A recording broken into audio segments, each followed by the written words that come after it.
अस्सलाम वालेकुम नाज़रीन, मैं आपकी शेफ़ एसएनजे आज आपके लिए टिक्का मसाला की रेसिपी लेके आई हूँ।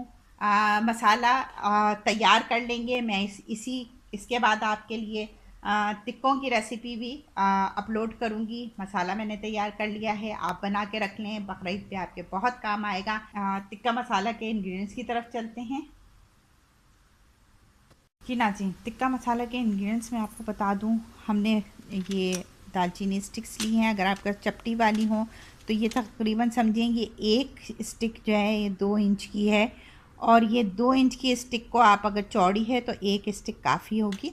एक बड़ी इलायची, 4 ये जो मोटी वाली लाल मिर्च होती हैं वो हैं। ये 5 कश्मीरी लाल मिर्च है। इसको तलहार मिर्च भी कहते हैं, मुख्तलिफ नाम हैं इसके। 2 टेबल स्पून धनिया पाउडर, धनिया साबुत धनिया है, और 1 टेबल स्पून ज़ीरा है। इसके अलावा 1 बादियान का फूल है, और तेज़ पत्ता अगर आपके पास बड़े हों तो 3 ले लीजिएगा। ये मेरे पास छोटे छोटे से थे। इनको हम रोस्ट करेंगे, ड्राई रोस्ट। रोस्ट इतना करना है कि बस आप डालें और उसमें से स्मेल सी आने लगती है। थोड़ा सा आपके ज़ीरे और धनिया का कलर चेंज होता है। बाकी कोई ऐसा जिसमें चेंज नहीं आता। हल्की हल्की से रोस्ट करना है, बहुत ज़्यादा नहीं। इसके अलावा ये पिसे मसाले हैं, ये एज इट इज़ डलेंगे। लाल मिर्च 1 टीस्पून जाएगी, ये कश्मीरी लाल मिर्च है।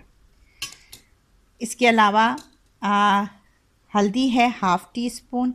ये चाट मसाला है, ये 1 टेबल स्पून भर के। हम वैसे कोई खटाई नहीं डाल रहे हैं, हम चाट मसाले का इस्तेमाल कर रहे हैं, इसीलिए हमने लाल मिर्चों का इस्तेमाल नॉर्मल लाल मिर्चों का इस्तेमाल मज़ीद नहीं किया।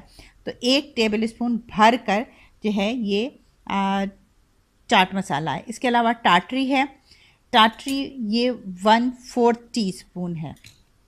इसके अलावा काला नमक है, ये 1 टीस्पून है। नॉर्मल नमक 1 टीस्पून। तो मैं ये रोस्ट करके और पीस के अब आपको दिखाती हूँ।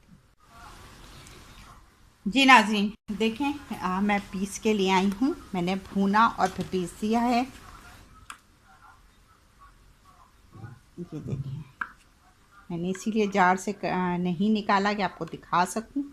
ये मैं पीस के, और बहुत बारीक, अगर आपका जो जग है वो बारीक नहीं पीसता तो आप इसे 2-3 दफ़ा छान के भी पीस सकते हैं, वो फिर बारीक हो जाएगा। देखिए बिल्कुल मेरा जो मसाला है बिल्कुल बारीक पिसा हुआ है। ये 1 किलो के करीब, आप इसमें 1 से 1.25 किलो के करीब के टिक्के बना सकते हैं। बिल्कुल बारीक पिसा हुआ है। लीजिए नाज़रीन, मज़ेदार टिक्का मसाला तैयार है। अब आप इसे पहले से बना के रख लें तो बकरीद पे आपके काम आएगा काम से, क्योंकि टिक्के ऐसी चीज़ है जो हर घर में बनते ही हैं जहाँ कुर्बानी होती है। तो आई होप कि आपको रेसिपी पसंद आई होगी। पसंद आए तो लाइक का बटन दबाइए, शेयर कीजिए अपनी फैमिली एंड फ्रेंड्स में। अगर आपने मेरा चैनल अब तक सब्सक्राइब नहीं किया तो सब्सक्राइब कर लें। आगे मैं इसी मसाले से आपको टिक्के भी बनाना सिखाऊंगी, पैन में, बारबेक्यू पे नहीं। आप उसे बारबेक्यू भी कर सकते हैं, और मैं आपको पैन में दिखाऊंगी। तो इंशाल्लाह फिर मिलेंगे नेक्स्ट वीडियो के साथ। अल्लाह हाफिज़।